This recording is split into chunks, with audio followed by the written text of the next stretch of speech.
I looked into those terrified blue eyes through my rearview mirror and said 5 words that would change both our lives forever. You picked the wrong car, kid. This is the story of a 21-year-old girl with nowhere to go and the most dangerous man in Chicago who found her hiding in his back seat on Christmas Eve. What happened next? Nobody could have predicted it. Not the FBI. Not his enemies. Not even him. This isn't just a story. This is about what happens when 2 broken people collide on the coldest night of the year and discover that sometimes the most dangerous thing in the world is hope. Before we begin, comment below where you're watching from. Are you team he should have called the cops or team give her a chance? Let's see where everyone stands. Now let me take you back to where it all started. Christmas Eve, 11:47 p.m. The girl's name was Blair. Not that anyone had called her by her name in 6 months. On the streets, she was invisible. Just another kid in a torn jacket, sleeping under highway overpasses, digging through restaurant dumpsters after midnight. She was 21 years old. She should have been worried about prom dresses and college applications. Instead, she was trying not to freeze to death. Chicago in December is brutal. The kind of cold that turns your breath into ice crystals. The kind that seeps through 3 layers of clothes and settles into your bones. Blair had been homeless since June. Her mother overdosed on her birthday. No father in the picture. No relatives who wanted a teenager with an attitude problem. The system tried to place her in a group home, but Blair ran. She'd heard the stories. She'd rather take her chances on the streets. Bad decision? Maybe. But when you're 21 and angry at the world, you make bad decisions. For 6 months, she survived. She learned which restaurants threw out good food. She learned which shelters didn't ask too many questions. She learned how to sleep with one eye open. She learned how to be invisible. But on Christmas Eve, being invisible wasn't enough. The temperature had dropped to 15 degrees. Every shelter in the city was full. Blair had been walking for 3 hours, trying to find somewhere, anywhere, warm enough to survive the night. Her fingers were numb. Her toes had stopped hurting an hour ago, which was worse than the pain. She knew what frostbite felt like now. She was going to die tonight. She knew it with a certainty that sat heavy in her chest. Then she saw the parking garage. It was attached to some fancy hotel downtown. The kind of place Blair would never be allowed to enter through the front door. But parking garages were different. Parking garages had cameras, but they also had warm cars. And warm cars had unlocked doors. Sometimes. Blair slipped past the entrance, keeping her head down. She looked like she belonged there. Confidence was everything. She'd learned that early. The garage was mostly empty. Christmas Eve. Everyone was home with their families, eating ham and opening presents and pretending their lives were perfect. Blair walked past a Mercedes. Locked. Past a BMW. Locked. Past a Tesla. Obviously locked. Then she saw it. A black Escalade. Tinted windows. Illinois plates. Parked in the corner, away from the cameras. Blair approached slowly. Her heart was hammering. This was risky. If someone caught her breaking into a car, they'd call the cops. And the cops would send her back into the system. Or worse. But the alternative was freezing to death in an alley. She tried the back door. It opened. For a second, Blair couldn't believe her luck. Who leaves an Escalade unlocked in downtown Chicago? She didn't question it. She climbed into the back seat and pulled the door shut quietly. Warmth. Immediate, beautiful warmth. The car still held heat from earlier. Blair curled up on the leather seat. She'd wait an hour. Maybe 2. Just long enough to get feeling back in her fingers and toes. Then she'd leave before anyone came back. Simple plan. She closed her eyes. For the first time in 3 days, she felt safe. Blair woke up to the sound of a car door opening. She froze. The driver's door. Someone was getting in. Her first instinct was to bolt. But it was too late.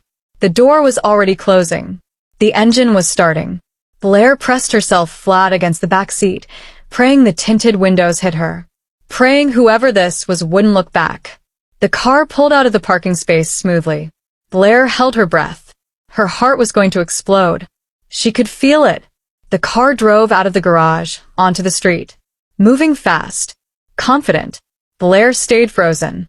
Maybe she could wait until the car stopped at a light, then jump out.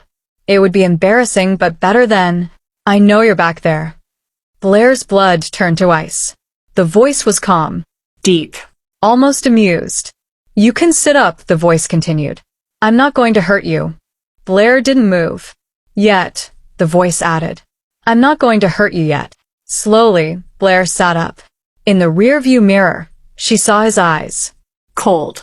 Gray. Calculating. The man driving was maybe 40. Dark hair, touched with silver at the temples. Expensive suit. The kind of face that could have been handsome if it wasn't so hard. "How long were you planning to stay in my car?" he asked. Blair's voice came out as a whisper. I was just trying to get warm. I was going to leave." "Before or after I came back?" "Before." The man smiled. It didn't reach his eyes. "Then why are you still here?" "I fell asleep." Unfortunate. The car turned down a dark street, away from the lights of downtown. Blair's survival instincts kicked in. "Let me out. Please. I'll go. I won't tell anyone." "Tell them what?" That I broke into your car." "That's what you think this is about?" Blair didn't understand. "Isn't it?" The man was quiet for a moment. Then, "What's your name?" "Blair." "How old are you, Blair?" 21. Another pause. Longer this time. "Where are your parents?" "Dead." "Both of them?" "My mom. I never knew my dad." "And you've been on the streets for?" 6 months. The man nodded slowly, like he was processing information, making calculations. "Here's your problem, Blair," he said finally.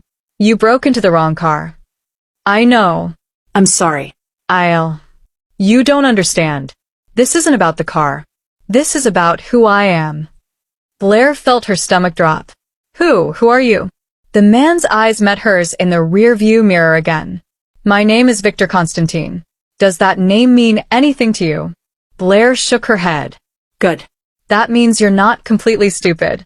But it also means you have no idea how much danger you're in right now." "I don't understand." "I'm going to explain this once," Victor said. "So listen carefully. I run an organization in this city. We handle logistics, transportation, distribution, protection services." Blair's mouth went dry. Say it. "You're in the mob." "We don't use that word anymore." "But yes." "Close enough." "Oh God." "And you, Blair, just broke into the car of the most wanted man in Chicago. There are 5 federal agencies trying to build a case against me.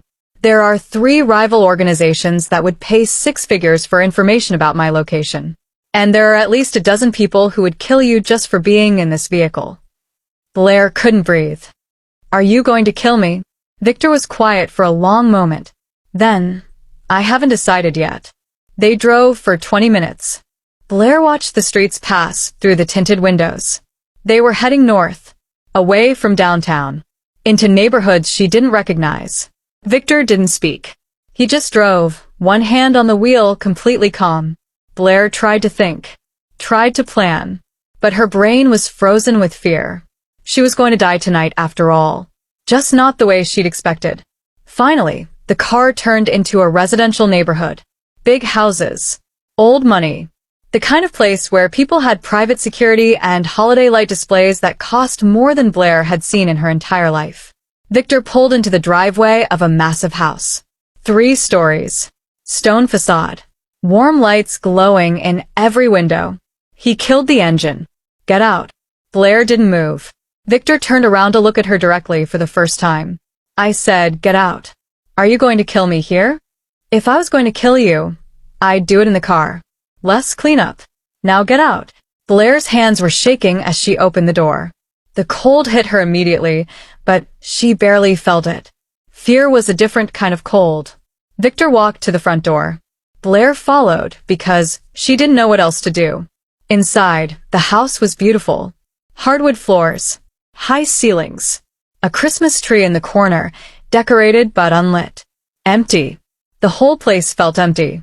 "Sit," Victor said, pointing to a leather couch. Blair sat. Victor disappeared into another room. Blair heard cabinets opening, water running, He came back with a glass of water and a sandwich on a plate. He set them on the coffee table in front of her. Eat. Blair stared at the food. Is it poisoned? Victor almost smiled. If I wanted you dead, Blair, you'd be dead. Eat. She picked up the sandwich. Ham and cheese. Fresh bread. Her hands were shaking so hard, she almost dropped it. She took a bite. Then another. She couldn't help herself. She hadn't eaten in 2 days. Victor sat down across from her. Watching. You're not what I expected, he said. What did you expect? A threat. A setup. Someone sent by my enemies to gather intel. I'm just a homeless kid. I know. That's the problem. Blair stopped eating. Why is that a problem? Victor leaned forward. Because now I have to decide what to do with you. If you were a threat, the answer would be simple. But you're not. You're just a 21-year-old girl with nowhere to go and terrible survival instincts. So, you're going to let me go? I can't. Why not? Because you've been in my car. You've been to my house. You've seen my face. And tomorrow morning, when I go back to work, there are people who would pay a fortune to know all of that information. Blair's chest tightened. I won't tell anyone. I swear. Everyone says that. I mean it. I'm sure you do. But intentions don't matter. Security matters. And you, Blair, are a security risk. Then what are you going to do? Victor stood up. He walked to the window, looking out at the street. I'm going to give you a choice, he said finally. Option 1. I put you back in the car. I drive you to a specific location. I let you out. And you walk away. You never speak about this night. You never mention my name. You disappear back into whatever life you were living. Okay, I'll take option 1. But here's the catch. If I ever hear that you talked to anyone about anything, I will find you. And I will make sure you regret it. Do you understand? Blair nodded. Yes. Option 2, Victor continued. You stay here tonight. Tomorrow morning, we figure out something more permanent. Like what? I don't know yet. But you'd be safe. Federal warm. And I'd know exactly where you are. Blair processed this. You want to keep me prisoner. I want to keep you alive. There's a difference. Why? Why would you care if I'm alive or dead? Victor turned to face her. For the first time, something flickered in his eyes. Something almost human. Because, he said quietly, it's Christmas Eve. And I'm tired of being the kind of man who kills kids. Blair chose option 2. Not because she trusted Victor. She didn't. But because she'd learned something in 6 months on the streets. Sometimes the devil you can see is safer than the one you can't. At least here, she was warm. Federal. And Victor had said she'd be safe. She didn't believe him. But she wanted to. Victor showed her to a guest room on the 2nd floor. It was bigger than the apartment Blair had lived in with her mother. King-sized bed. Private bathroom. Clean towels. There are clothes in the dresser, Victor said. They might not fit perfectly, but they're better than what you're wearing. Bathrooms through there. Lock doesn't work, but I won't bother you. Why do you have women's clothes? Victor's jaw tightened. They were my wife's. Where is she? Dead. 3 years ago. I'm sorry. Don't be. You didn't kill her. He turned to leave, then paused at the door. Blair. The doors are locked. The windows have sensors. Don't try to leave tonight. If you trigger the alarm, very bad people will show up very quickly. Understand? I understand. Good. Sleep well. He closed the door. Blair stood in the middle of the room, trying to process what had just happened. 6 hours ago, she was dying in a parking garage. Now she was standing in a mobster's guest room, wearing a dead woman's clothes. Her life made no sense. She walked to the bathroom, turned on the shower. Steam filled the room immediately. Blair stripped off her filthy clothes and stepped under the hot water. She stood there for 20 minutes, watching the dirt and grime wash off her skin, disappearing down the drain. When she finally got out, she looked at herself in the mirror. She barely recognized the girl staring back. Thin. Pale. Haunted eyes. 17, going on 40. Blair dried off and went through the dresser. She found a pair of soft pajamas. They smelled like lavender and something else. Something expensive. She put them on and climbed into the bed. The sheets were clean. The mattress was soft. The pillow was like a cloud. Blair closed her eyes. For the first time in 6 months, she felt human again. She fell asleep in 30 seconds. Blair woke up to sunlight streaming through the window. For a moment, she forgot where she was. Then it all came rushing back. The car. Victor. The house. She sat up. Her body ached in a good way, like muscles finally relaxing after months of tension. Someone knocked on the door. "Come in," Blair said, her voice rough with sleep. Victor entered, carrying a tray. Coffee. Toast. Eggs. Fruit. "Breakfast," he said simply. Blair stared. "You made me breakfast? Don't get excited. I'm not a good cook, but I figured you should eat." He set the tray on the bed and moved to leave. "Wait," Blair said. Victor turned. "Why are you doing this?" "Doing what?" "Being nice to me. You're supposed to be this dangerous criminal. But you're making me breakfast." Victor was quiet for a moment. Then he sat down in the chair by the window. "What do you know about me, Blair?" "Just what you told me. That you're in the mob." "Do you know what that means?" "Really?"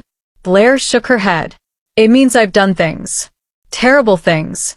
Things that would keep you up at night if I told you. I've hurt people. I've killed people. I've destroyed families and businesses and lives. All for money. All for power." "Then why?" "Because 20 years ago I was like you. Not homeless, but lost, angry, alone. And someone gave me a choice. They could have killed me, should have killed me, but they gave me a chance instead." "What happened to them?" "I watched them die 10 years later. Bullet to the head. Over a deal gone wrong." Blair's stomach turned. "This life," Victor continued, "it doesn't have happy endings. It doesn't have redemption arcs or Christmas miracles. It has violence and death and empty houses with Christmas trees nobody decorates." "Then why are you still in it?" "Because it's all I know, and because getting out is harder than getting in." He stood up. "Eat your breakfast. We'll talk more later." "Victor?" He paused at the door. "Thank you. For not killing me." Something flickered across his face. Not quite a smile, but close. "Don't thank me yet, kid. Day's not over." Blair spent Christmas morning in that guest room, eating breakfast and trying to understand her situation. She was alive. That was good. She was trapped. That was bad. But trapped in a warm house with food was still better than free and freezing to death in an alley. Around noon, she heard Victor's voice from downstairs. Loud. Angry. Blair crept to the door and listened. "I don't care what he wants. Tell him I'm busy." No. No. "I said I'm not available. Listen to me very carefully. I am taking the day off. Christmas. You remember Christmas? The one day a year when normal people stop working? Tell everyone I'm unavailable until tomorrow. I don't care if the shipment's late. I don't care if Chicago's on fire. I'm not available." Silence. Then, because I have something more important to deal with. Blair heard footsteps. She jumped back from the door just as Victor appeared. "You were listening," he said. "It wasn't a question." "Sorry. Don't apologize. It's smart. Know your environment. Know the players." He leaned against the doorframe. "That was my second in command. Apparently, the world is ending because I'm not answering business calls on Christmas." Is the world ending? Probably not.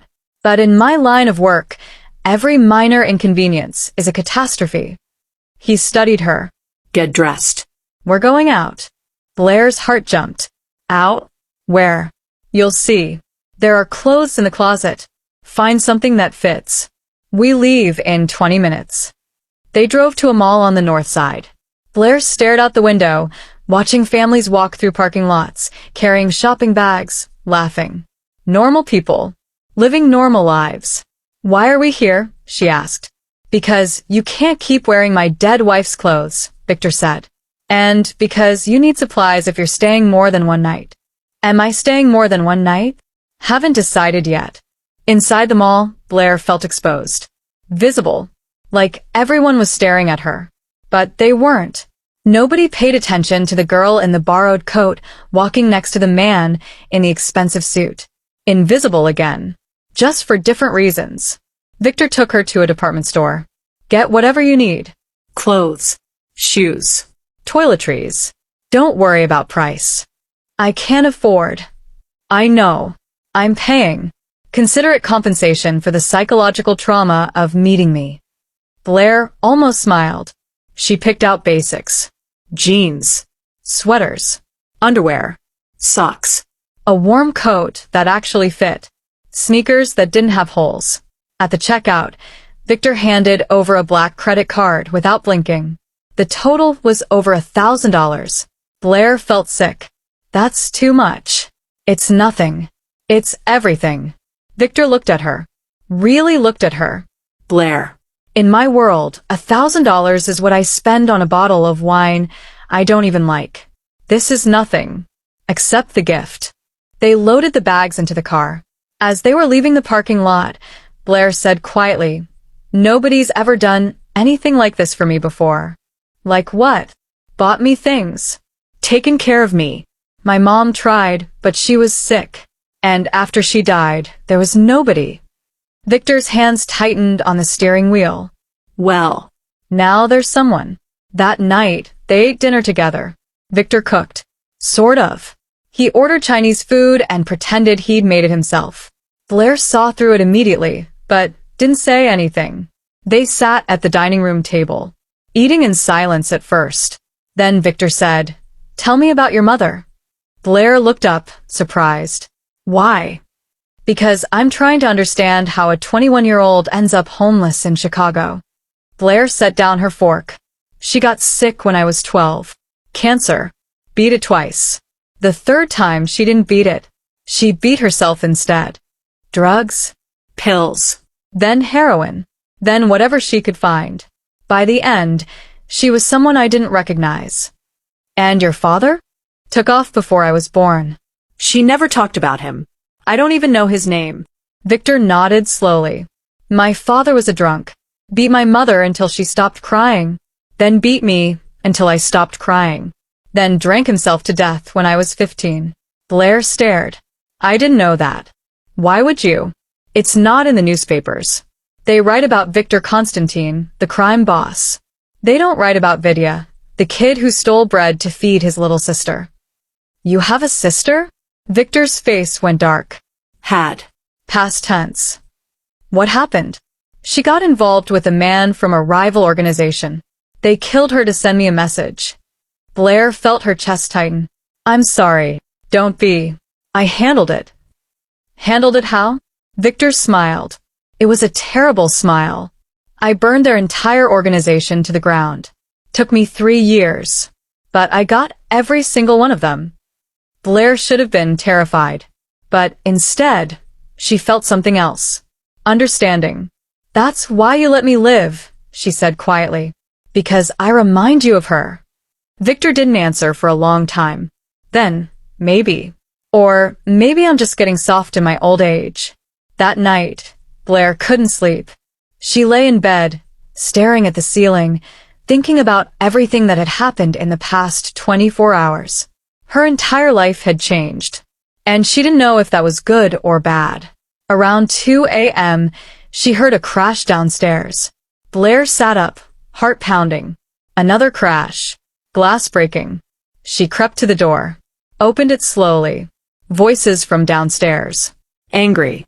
Multiple people. Told you I'd come for you. Get out of my house. You think you can just disappear?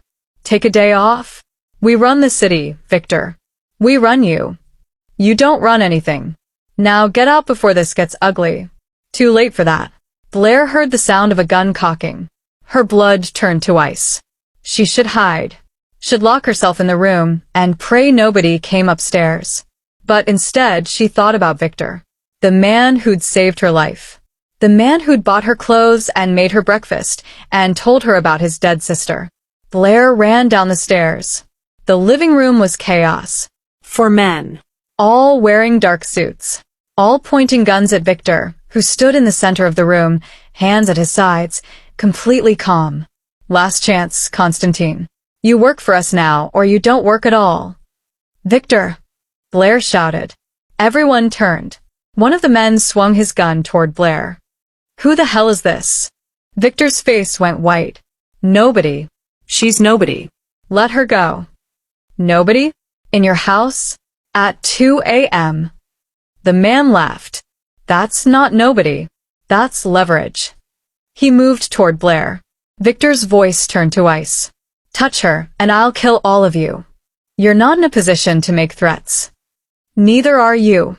The man grabbed Blair's arm, pulled her forward, pressed the gun against her temple. Blair couldn't breathe. Here's the new deal, the man said. You work for us. You sign over your territory. Or I blow this girl's head off. Your choice.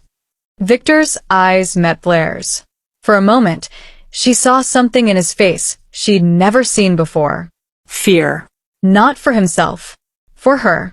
Let her go, Victor said quietly. Please. She's just a kid. She has nothing to do with this. That's not how this works. You made her part of this the second you brought her into your house. I'll give you whatever you want. Money, territory, access, everything. Just let her go.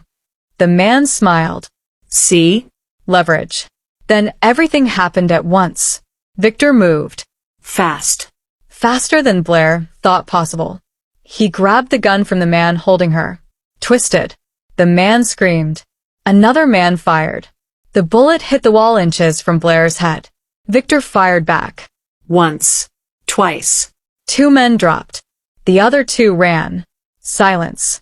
Blair stood frozen, ears ringing, unable to process what had just happened. Victor lowered the gun.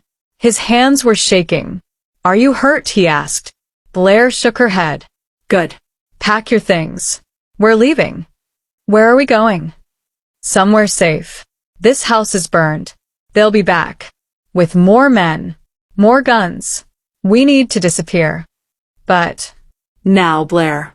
Move. They drove for 2 hours. Out of Chicago. Into the countryside. Dark roads with no streetlights. Victor made 3 phone calls. All in Russian. All short and clipped. Blair sat in the passenger seat, trying not to look at the blood on Victor's shirt. Finally, they pulled up to a small cabin in the middle of nowhere. We'll stay here tonight, Victor said. Tomorrow, we figure out the next move. Inside, the cabin was basic. 1 room, 2 beds, a small kitchen, no decorations, a place for hiding, not living. Victor locked the door, checked the windows, pulled out his phone and sent several messages. Blair sat on one of the beds, hugging her knees to her chest. I almost died tonight, she said quietly. I know. Because of you. I know. They wanted to kill me to get to you. I know. Blair looked up at him. Why am I not running? Victor sat down on the other bed. He looked exhausted. Older than he had yesterday. Because you have nowhere to run to. And because deep down, you know I'm the best chance you have at survival. That's messed up. It is. Welcome to my world. They sat in silence for a while. Then Blair said, What happens now? Now? We disappear. I have resources. Safe houses. False identities. We can go somewhere they'll never find us. For how long? As long as it takes. And then what? I just follow you around forever? Hiding from men with guns. I don't know, Blair. I'm making this up as I go. Why didn't you just let me leave? Back at the house. You could have told them I was nobody. Let them have me. Save yourself. Victor looked at her. His gray eyes were intense. Because I've spent 20 years letting innocent people get hurt to save myself. And I'm tired. Tired of being that person. Tired of looking in the mirror and seeing a monster.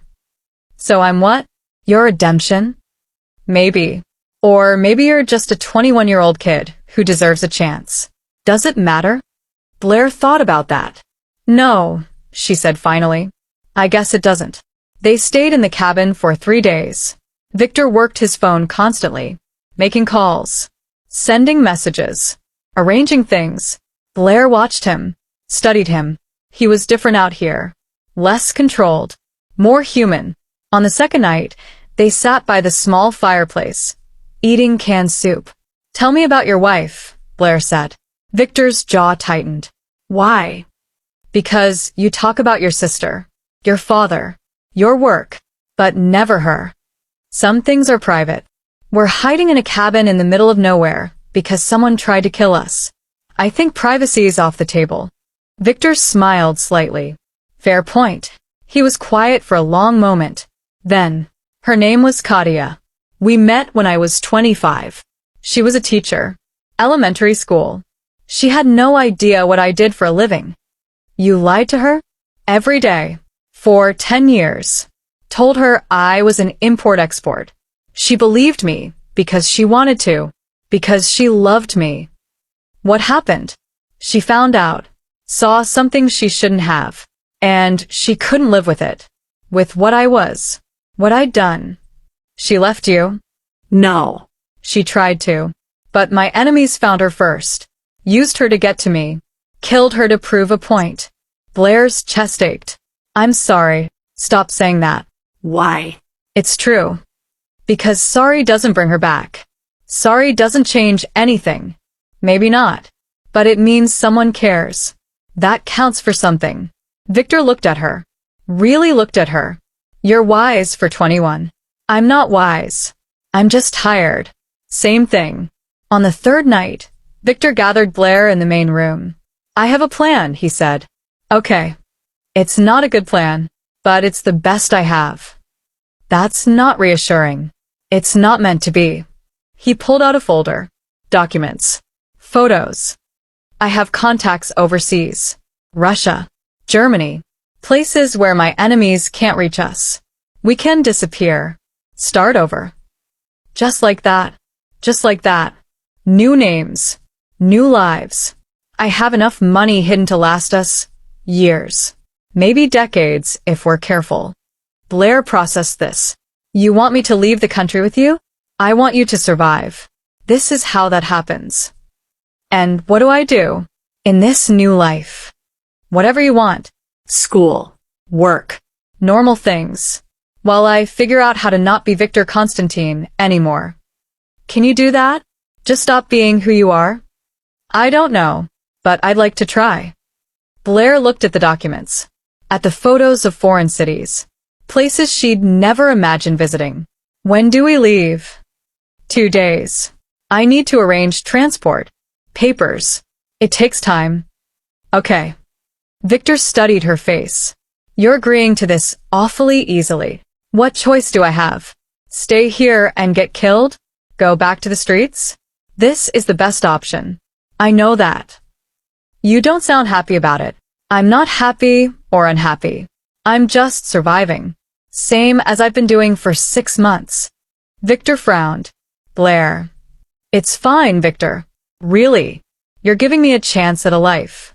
That's more than anyone else has done. I should be grateful. Should be. But you're not. I'm complicated. You're 21. Same thing. The next morning, Blair woke up to voices. Not angry this time. Calm. Professional. She crept to the door and listened. Sure, this is what you want. I don't have a choice. There's always a choice, Victor. Not anymore. Not after what happened. And the girl? Silence. You're keeping her? I'm protecting her. That's not your job. Maybe it should be. More silence. Then, fine. But understand this. Once you disappear, you're gone. No coming back. No communication. Your entire organization gets absorbed by other families. Everything you built? Gone. I know. And you're okay with that? No. But she's worth more than all of it. Blair's heart stopped. She backed away from the door. Went back to bed. Pretended to sleep. 15 minutes later, Victor knocked on her door. We need to talk, he said. Blair sat up. About what? I just made a deal. With people I trust. We leave tomorrow night. That's fast. It has to be. My enemies are getting closer. Every hour we wait is a risk. Okay. Victor sat down on the edge of her bed. Blair. I need to know you understand what this means. If we do this, we can never come back. You'll never see America again. Never see anyone you knew. You'll be Blair Constantine. My daughter. On paper, anyway. Your daughter? It's the easiest cover story. Single father traveling with his daughter. Nobody questions it. Blair's mind was spinning. You really thought this through. I've had nothing but time to think. And what happens when we get there? To wherever we're going. We live. Quietly. Carefully. You go to school. I find work. Legal work. We become normal people. You think that's possible? For someone like you? Victor smiled sadly. Probably not. But I'm going to try. For you. Blair felt something crack inside her chest. Why? She whispered. Why would you give up everything for me? Victor reached out. Hesitated. Then put his hand on her shoulder. Because you remind me that there's something worth saving in this world. And because for 20 years, I've destroyed everything I've touched. Maybe this is my chance to build something instead. Blair's eyes burned with tears she refused to let fall. I won't let you down, she said. I know. They were supposed to leave at midnight. At 11:47 p.m., 3 black SUVs pulled up outside the cabin. Victor saw them first. He grabbed Blair, pulled her toward the back door. Go. Now. Through the woods. Don't stop. Don't look back. What about you? I'll hold them off. Give you time to run. No. I'm not leaving you. Blair. No. The front door exploded inward. Men poured in. 6 of them. All armed. Victor pushed Blair behind him. Raised his gun. Last chance. One of the men said. Come quietly. Or we kill you both. Third option, Victor said. You leave. Now. And I let you live. The man laughed. You're not in a position to. Victor fired. The bullet hit the wall. Warning shot. Next one goes through your skull. Leave. You can't kill all of us. Watch me. For a moment, nobody moved. Then chaos. Gunfire. Shouting. Breaking glass. Blair dropped to the floor, covering her head. Victor moved like a machine. Firing. Dodging. Taking cover. 1 man down. 2. 3. But there were too many. A bullet grazed Victor's shoulder. He grunted but kept fighting. Another bullet hit the wall next to Blair's head. She screamed. Victor turned. Saw her in danger. And made a choice. He stepped into the open. Drew all the fire toward himself. Blair. Run. No. Run. Blair ran. Through the back door. Into the woods. Tears streaming down her face. Behind her, gunfire continued. Then stopped. Silence. Blair stopped running. Turned around. The cabin was burning. No. No, no, no, no, no. She started back. A hand grabbed her arm. She spun, ready to fight. It was Victor. Bloody. Limping. But alive. I told you to run. I did. I stopped. Terrible survival instincts. Learned from the best. Victor smiled through the pain. Come on. We need to move. They made it to a hospital 2 towns over. Victor had called ahead. Had people. Resources. Even after everything, he had resources. A doctor treated his wounds. No questions asked. Cash payment. Blair sat in the waiting room, hands shaking, trying to process what had happened. She'd almost lost him. This man she'd known for 4 days. This dangerous, complicated, broken man who'd saved her life. And she'd realized something terrifying. She cared about him. Not as a benefactor. Not as a protector. As a person. When Victor came out, his arm was in a sling. Stitches across his forehead. How bad? Blair asked. I'll live. Not the first time I've been shot. That's not reassuring. It's realistic. They left through the back entrance. Got into a car Victor had arranged. Where now? Blair asked. We disappear. For real this time. They'll find us again. Maybe. But we'll be ready. The new safe house was different. Bigger. more secure. In a city this time. Anonymity through crowds instead of isolation. They settled in. Victor made calls. Arranged new identities. New papers. Blair watched him work. You're good at this, she said. I've had practice. How many times have you disappeared? This will be the fourth. And the other 3 times? Didn't stick. Obviously. Blair sat down next to him. What makes you think this time will be different? Victor looked at her. Because this time, I'm not running from something. I'm running toward something. What? A chance. At being someone different. Someone better. You think I'm worth all this? Worth giving up your entire life? Yes. Why? Victor set down his phone. Turned to face her fully. Because when I look at you, I see possibility. I see someone who's been through hell and survived. Someone who's strong and smart and brave. And I think if I can help you become who you're meant to be, maybe that's worth more than all the money and power in the world. Blair felt her eyes burn again.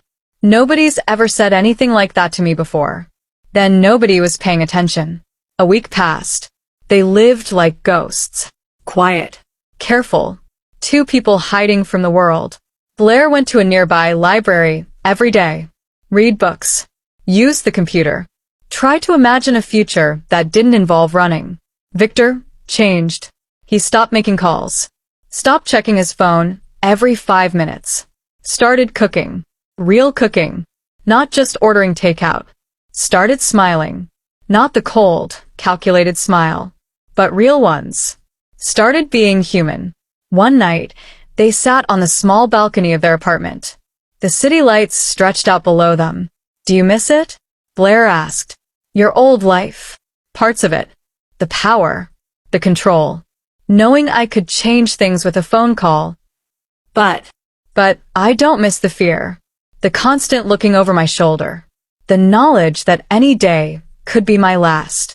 You still have that knowledge. We're still hiding. True. But I'm not hiding alone anymore. Blair looked at him. Victor, can I ask you something? Always. Why me? Really? There's got to be more to it than me reminding you of your sister. Victor was quiet for a long time. Then, you want the truth? Please.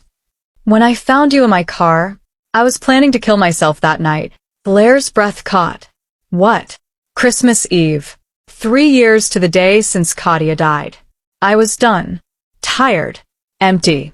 I had the gun in the glove box. I was going to drive to the lake and end it.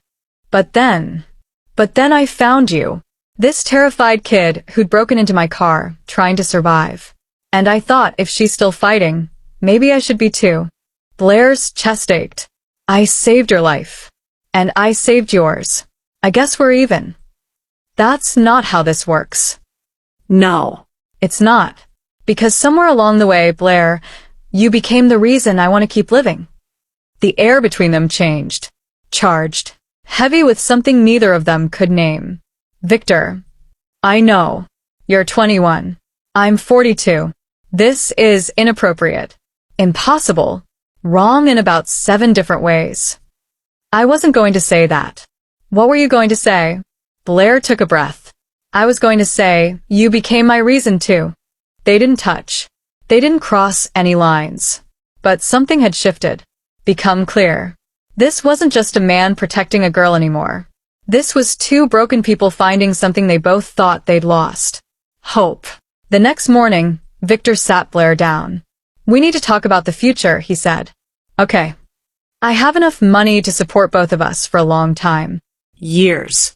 But eventually, you'll need to decide what you want to do with your life. I want to finish school. Good. That's good. I can arrange that. Enroll you in a program. Get you a GED. Then college if you want. And what about you? I'll figure something out. Maybe I'll learn to be a carpenter. Build things instead of destroying them. Blair smiled. You'd be terrible at it. Probably. But I'd try. They sat in comfortable silence for a moment. Then Blair said, Victor, when I turn 22? Don't. When I turn 22, she continued, things will be different. Legally. Socially. Blair. I'm not asking for anything now. I'm just saying. In 7 months, I'll be older. And maybe then we can talk about what this is. Victor's jaw tightened. You don't know what you're saying. I do. I'm not a child, Victor. I've never been a child. Life didn't let me be one. And I know what I feel. What do you feel? Blair met his eyes. Safe. For the first time in my life. And it's not just safety. It's more than that. And I think you feel it too. Victor stood up, walked to the window. His back was rigid. Even if I did, he said quietly, it wouldn't matter. I'm not good for you, Blair. I'm broken. Damaged. I've done things. I don't care about your past. You should. Well, I don't. I care about who you are now. Who you're trying to be. And who's that? Someone good. Someone worth saving. Victor turned around.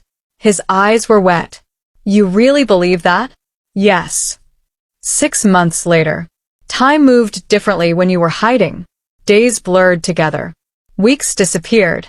But things also became normal. Blair enrolled in online school. Studied hard. Got her GED in 4 months. Victor found work. Legitimate work. Consulting for a security firm. Using his skills for good instead of destruction. They lived quietly. 2 people with fake names and hidden pasts. But they were happy. Blair's 22nd birthday came on a Tuesday in June. Victor made her breakfast. Pancakes. Burned, but edible. Happy birthday, he said. Thanks. How does it feel, being 22? Weird. Same as yesterday, but different. Legally different. Yeah. They ate in silence. Then Blair said, Victor, we need to talk. I know about us. I know. I meant what I said 7 months ago, about when I turned 22. Victor set down his fork. Blair, I love you. The words hung in the air. Simple. Clear. Undeniable. Victor closed his eyes. You don't mean that. I do. I love you. Not as a father figure. Not as a protector. As a man. As the person who saved my life and changed his own to keep me safe. Blair, I'm 21 years older than you. I don't care. Society will care. I don't care about society. You should. Why? Society didn't care about me when I was freezing to death in a parking garage. Society didn't save me. You did. Victor opened his eyes. They were full of pain. I can't give you a normal life. I don't want normal. I want real. I'm damaged, Blair. Broken beyond repair. So am I. Maybe we can be broken together. Victor stood up. Paced the room. If we do this, if we cross this line, there's no going back. I know. People will judge us. Call it wrong. Inappropriate. Grooming. Let them. They don't know our story. Your story is that I found you when you were vulnerable, and my story is that you saved my life. Multiple times. And that somewhere in all the chaos and danger, I fell in love with the man behind the monster. Victor stopped pacing. Looked at her. Say that again. I fell in love with. No. The last part. The man behind the monster? Yeah. That's what you are, Victor. You're not a monster. You're a man who did monstrous things. There's a difference. Victor walked over to her. Slowly. Like he was approaching something fragile. He knelt down in front of her chair. Looked up at her. I don't deserve you. Probably not. I'll spend the rest of my life trying to be worthy of you. I know. I love you, Blair. I've loved you since the moment you fell asleep in my guest room, wearing Kadia's pajamas. And it's terrified me every single day since. Blair smiled, reached out, touched his face. Good. You should be terrified. I'm going to make your life very complicated. It's already complicated. Then a little more won't hurt. Victor laughed. Actually laughed. Then he kissed her. Soft. Gentle. Like he was afraid she'd break. Blair kissed him back. Harder. Proving she wouldn't. They got married 6 months later. Small ceremony. No guests. Just them and a judge who asked no questions. Blair wore a simple white dress. Victor wore a suit. They exchanged vows. I promise to protect you, to never let you face the world alone, to be the man you see when you look at me.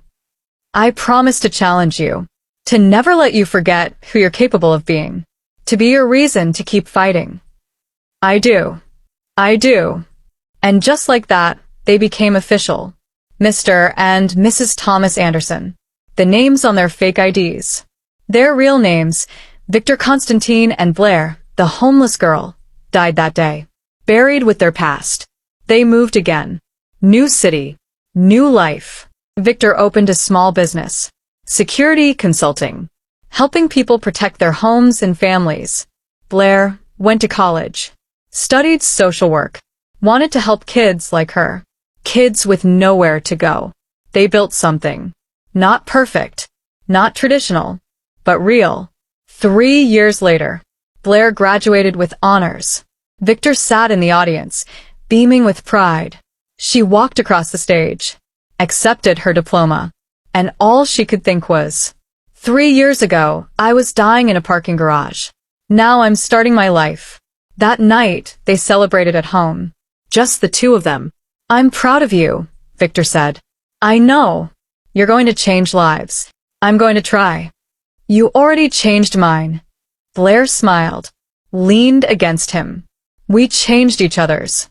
Yeah, we did. They sat in comfortable silence. Then Blair said, Do you ever regret it? Leaving everything behind? Never. Not even once? Not even once. You know why? Why? Because that life was killing me. Slowly. Every day. And this life is saving me. Even with all the complications, all the judgment, even with all of that. Because at the end of the day, I get to wake up next to you. And that's worth more than all the power in the world. Blair kissed him. You're getting sentimental in your old age. I'm 45, not dead. Ancient. Brat. They laughed. And in that moment, everything was perfect. But perfection doesn't last. 6 months after Blair's graduation, Victor got a call. From his old life. A voice he hadn't heard in 4 years. Victor, we need to talk. I don't go by that name anymore. I know. Thomas Anderson. Nice choice. Very Matrix. What do you want? To offer you something? Not interested. You haven't heard the offer. Don't need to. I'm out. Are you? Because I have information that suggests otherwise. Victor's blood went cold. What information? About your wife. Blair, right? Interesting story. Homeless girl breaks into mob boss's car. He fake marries her as a cover. Very romantic. It's not fake. Isn't it? You're Victor Constantine. She's nobody. You think love changes that. This conversation is over. Wait. Before you hang up, ask yourself, what happens when your enemies find her? Because they will eventually. And when they do, they'll use her to get to you. Just like they did with Katia. Victor's hand tightened on the phone. Are you threatening her? I'm offering protection. Come back. Work for us again. And we make sure nothing ever happens to Blair. She lives a long, happy life, never knowing what you did to keep her safe. And if I refuse, then you're on your own. And sooner or later, someone's going to remember that Victor Constantine disappeared right when a young girl named Blair appeared. They'll connect the dots. And then, well, you know what happens then. The line went dead. Victor stood frozen. For 4 years, he'd been running from his past. But the past had finally caught up. Victor told Blair everything that night. About the call, the threat, the offer. She listened quietly, her face unreadable. When he finished, she said, What are you going to do? I don't know. Yes, you do. Victor looked at her. Blair, you're going to refuse. You're going to tell them to go to hell. And we're going to keep running. Together. They'll find us. Let them. We'll fight. They'll kill you. Maybe. But I'd rather die free with you than live safe without you. Blair, be reasonable. No. You be reasonable. You think I don't know the risks? I've known them since day one. Since I broke into your car and changed both our lives. This was always going to catch up to us. We both knew it. I can protect you. You can't protect me from everything. Nobody can. But we can protect each other, like we always have. Victor felt something break inside his chest. I can't lose you. Then don't. Don't go back to that life. Don't let them control you. Stay here. With me. And we'll figure it out together. What if figuring it out means you get hurt? Then I get hurt.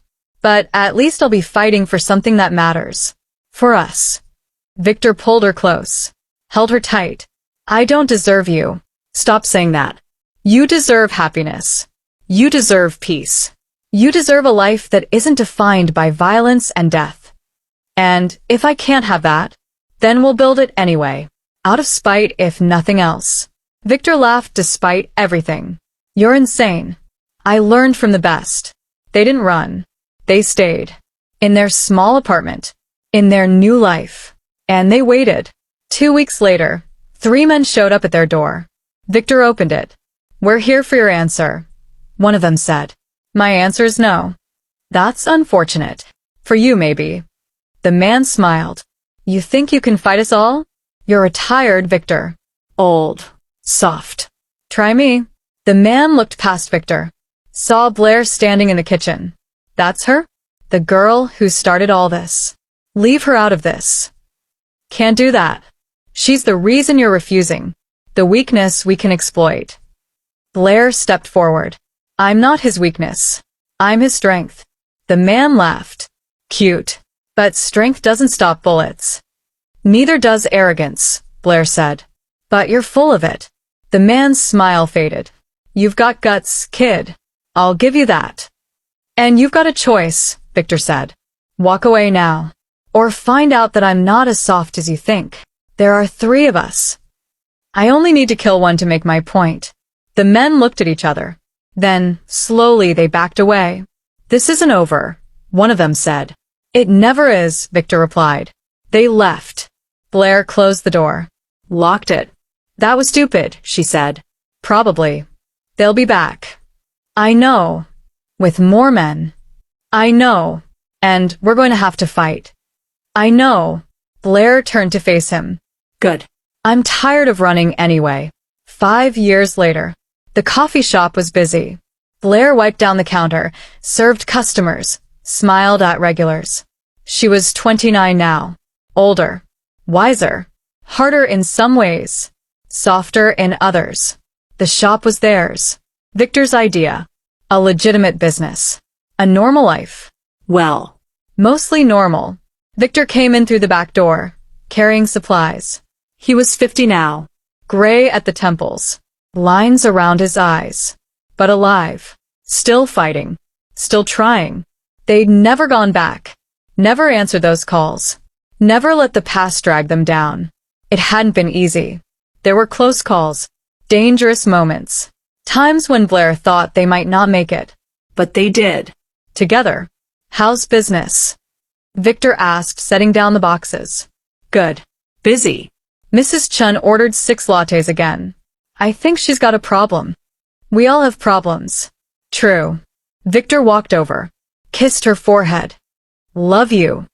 Love you too, old man. I'm not old. You're 50. Prime of my life. Blair laughed. And in that laugh was everything.